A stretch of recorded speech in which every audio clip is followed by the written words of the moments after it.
Today we will be installing two Railblaza starports, one Railblaza E-Series cable entry port and a Garmin transducer to a new tackle pod. To do this we will need a marker pen, a dot punch, some silicone sealant, a Phillips head screwdriver, 8mm deep reach socket, 10mm socket, pre-8 ratchet and extension, a 3.5, a 6 and a 7mm drill bit and a cordless drill. Here we are back in my yak cave again. I had the opportunity to buy a near new tackle pod for the reload. These things are getting harder and harder to come by, especially after the fire that they had there, what was it, a year ago. So when this came up, I couldn't pass up the opportunity to replace out my old leaky one with one that hopefully when I've finished will not leak. So what we've done to start off with, I've taken a tape measure, marked out where I want everything. So what I'll be doing is I'll be installing two starports on the front, which I've had on pretty much all my setups, and this allows me to put a Railblaza track bar across the front, but I can run up to 3 rod holders or a rod holder and a camera boom. It just gives me a lot more flexibility than just having the two starports. I'll also be using the E port that I had on my old setup. Sorry, the E-Series cable entry port that I had on my old setup.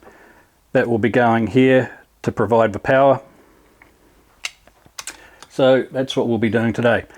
Now I've marked out where everything goes. Taken my center punch, punched exactly where I want each of the holes. Now I know for these front 4 bolts I'll be using the self tappers that come with the starports, just because it's a lot easier to use those than it is to try and reach your arm in and get a nut on the back side of them. So I know for those we need a 3.5mm drill bit.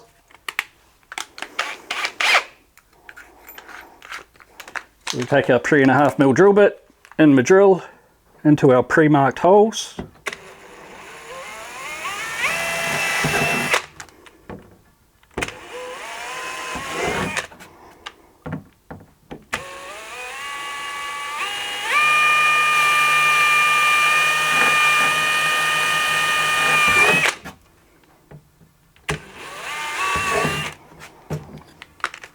As easy as that.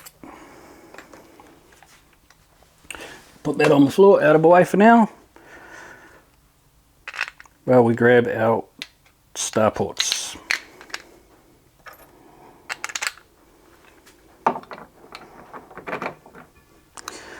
For that, just simply a Phillips head screwdriver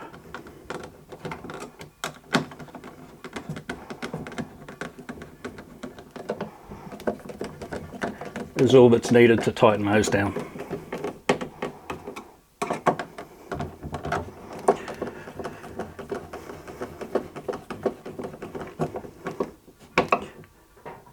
As we're using the self tappers, there's normally not much need to silicone them in, but if we notice that we are getting water inside, we can easily just run a little bit of silicone around the inside.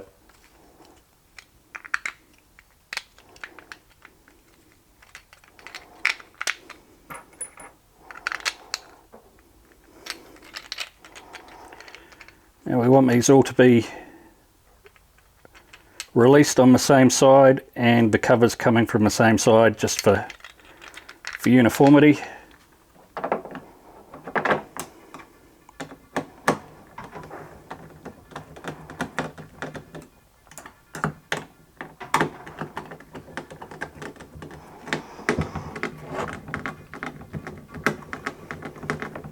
This new workbench is great for assembling stuff like this. Gets it all up at a nice height, not too high, not too low.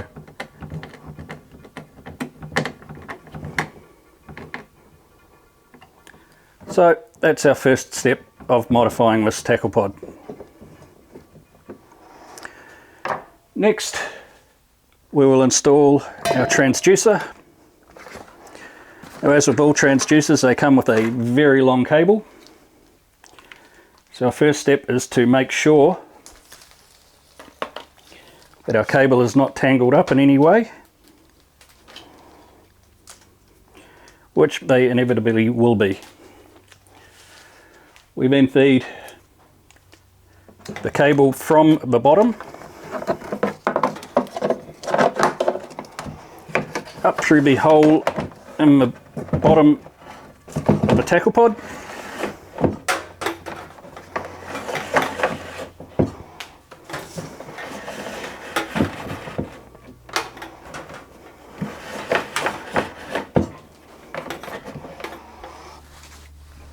We don't want to bang the transducer around, so once it's getting close, we'll lift that up and also feed that into the bottom. We can then just leave it sitting on that for now. So we take the cover that's been made, has a cutout for the cable to come through the side. We slide that over the stud, that can be a little bit awkward at times, but that one went through easy. Then take washers, slide our washers over. Then we get our nut that will hold everything down. It's a nylock nut, so it won't work itself loose. And we try and get that started on there. Now, you may have noticed that the stud that was coming off of the transducer mount is quite long. The reason for that being so I can actually get it started on top. Otherwise, it's very awkward to get your hand down in there. And it's just a matter of tightening everything up.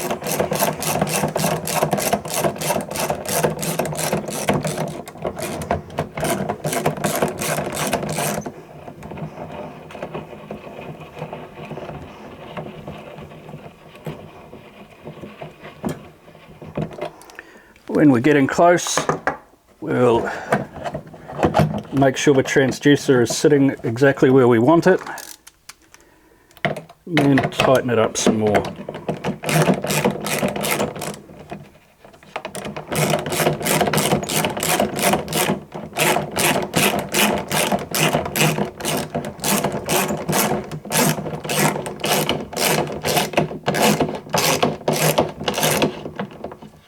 Again, the long stud means we're tightening for quite a while before it tightens up. We'll then flick it on its side, make sure the transducer is nice and square, knock everything on the floor unintentionally,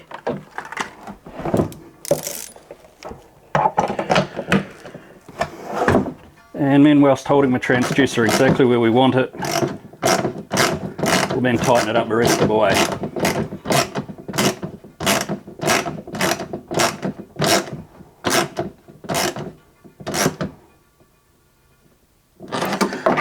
Right, so once that's tight, flip it back upright again, rescue all the screws that were dropped on the floor.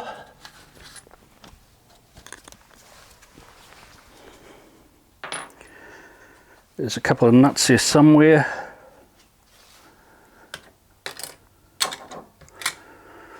One second.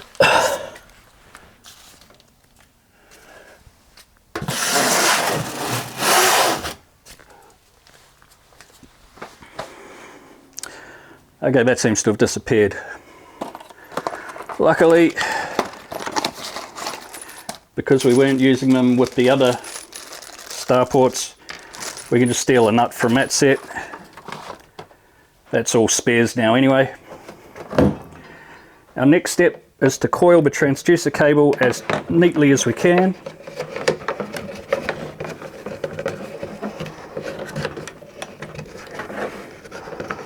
This is probably the most important step, because as most people know, transducer cables are set to a certain frequency, which is to do with the length of the cable, and if you change the length of the cable, then you effectively change the sensitivity of the transducer. But Viking realised this and gave us a nice large area where if you coil it nice and tight, you can tuck basically a boat's load of cable into your tackle pod.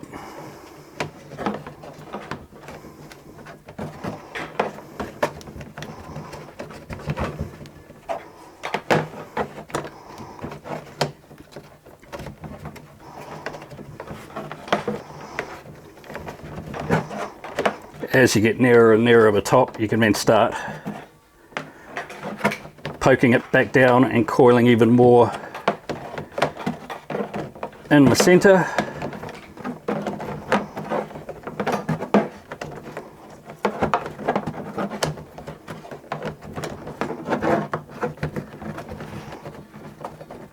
And there you have the cable all tidily installed. Then the cover that comes with the tackle pod, we line that up nicely, find the existing screw holes. If it doesn't want to screw in straight away, then chances are you don't have the existing screw hole and you don't want to keep making extra holes, so just take your time with this section. Once you find it, screw that up. Doesn't have to be watertight, as there's a hole in the bottom anyway, but the transducer cable comes through, so any water that sits on top will just drain out anyway. So that's our transducer cable. We can extend or tuck that back in as required. Next we have our E-series cable port. It's much the same, except we've taken our cable, we've got our vernier calipers, and we've measured that it's approximately 7mm in diameter. So therefore, if I drill a 7mm hole in the middle here, the cable will pass through and there'll be very minimal amount that needs to be siliconed up after the fact. Now, most people don't realise this, and they'll have their battery connected to its proper terminal. They'll measure that and then they'll try and drill a hole that size through, and it's very hard then to get it to seal properly. Doing it this way, I have very minimal amount that I will actually need to seal up with silicone.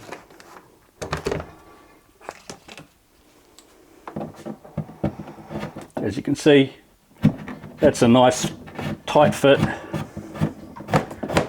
which is exactly what we want. We then swap from a 7mm bit that we had to a 6mm. Again, all pre-marked, center punched. I know exactly where I need to be. This is the same as my other video of installing this section, so I won't go too much into depth because chances are you've seen it before anyway.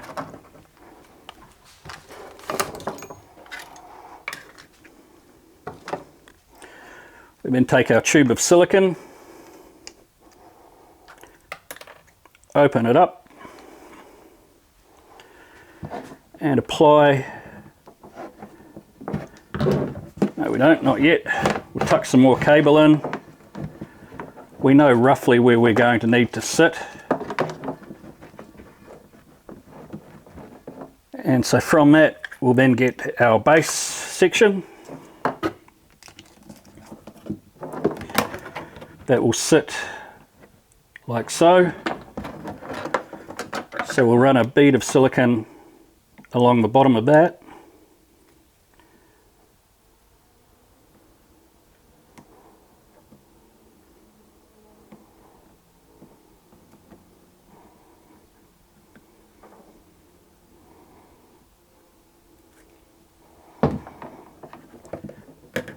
That we can then sit down over the holes where it will end up.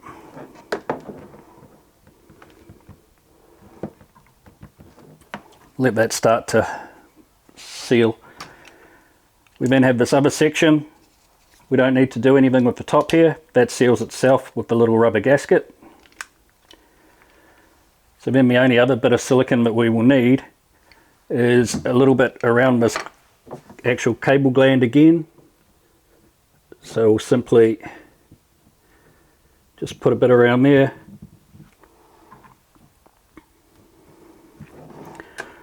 Run quite a lot where the cable goes down and in.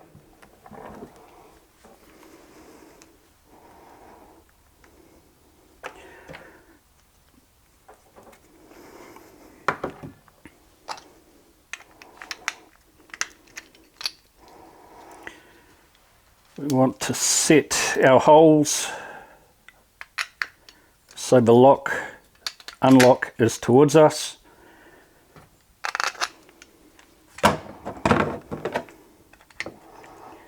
Which will then sit like that.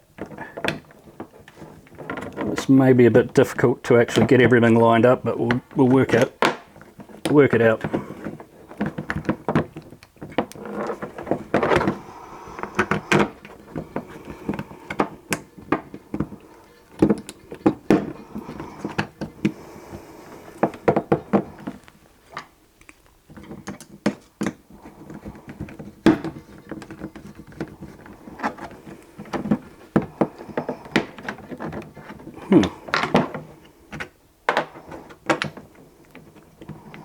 For some reason this isn't going in as nicely as it was before. Probably because the hole isn't big enough. So what I'll do is I'll just remove carefully without cutting into the cable. A little bit of section along the back.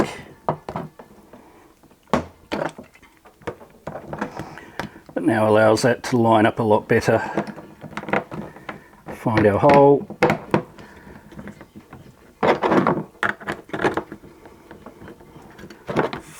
Find our next hole again.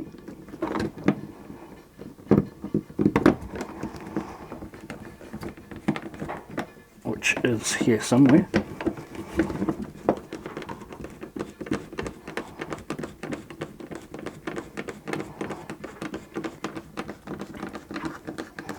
The fact that it's screwing in means we're nice and tight, so therefore it shouldn't allow much water through. Close our knife, put that away so we don't cut ourselves. We then reach in with our nut and our washers. Start on the back one because it's the most difficult to get to.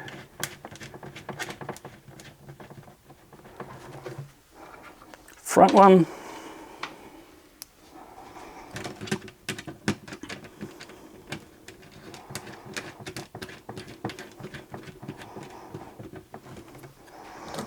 We then use our 10mm socket on the ratchet along with our Phillips head screwdriver.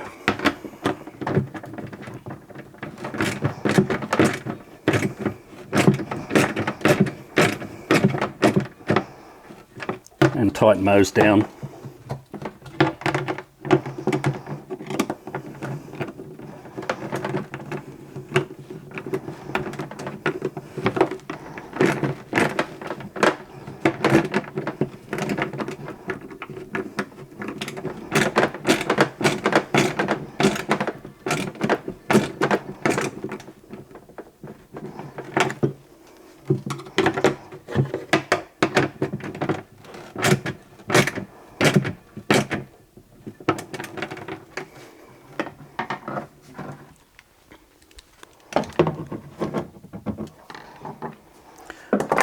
It is then sealed down, but we'll run an extra bead around the outside just to be sure.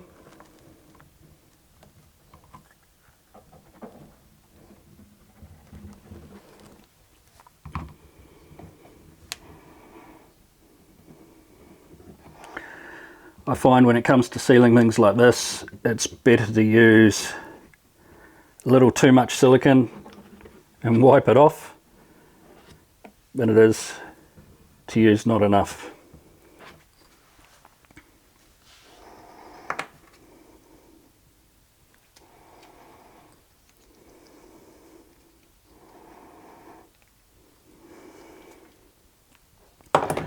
And just get a rag, clean off your fingers. So that is now set.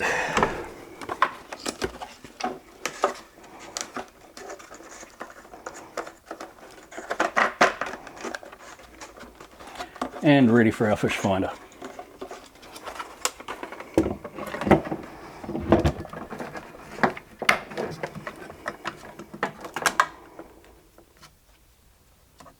Again, with these, with the Garmin, your transducer is the orange cable. Will only actually go in one way. Just try not to force it. If it's not going, then it's obviously not aligned right. Tighten it up. Same for our power wire.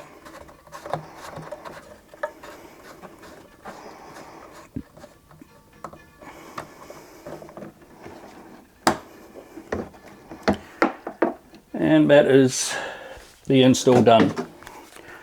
Now I may need to adjust the positioning of the tracks on my track port. I tried to measure it as best I could, but there's always a possibility that I'm slightly off, which due to the curvature of the tackle pod I am probably about 5mm off. So we'll just adjust that and call it done.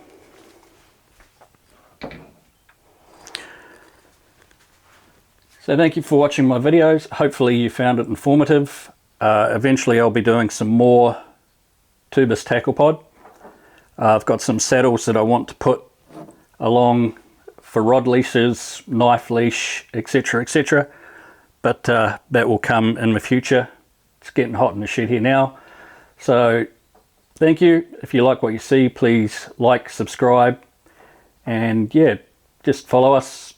Hopefully we'll get out on the water again soon. Weather's starting to look a bit better, so hopefully in the future we'll be back on the water. Cheers.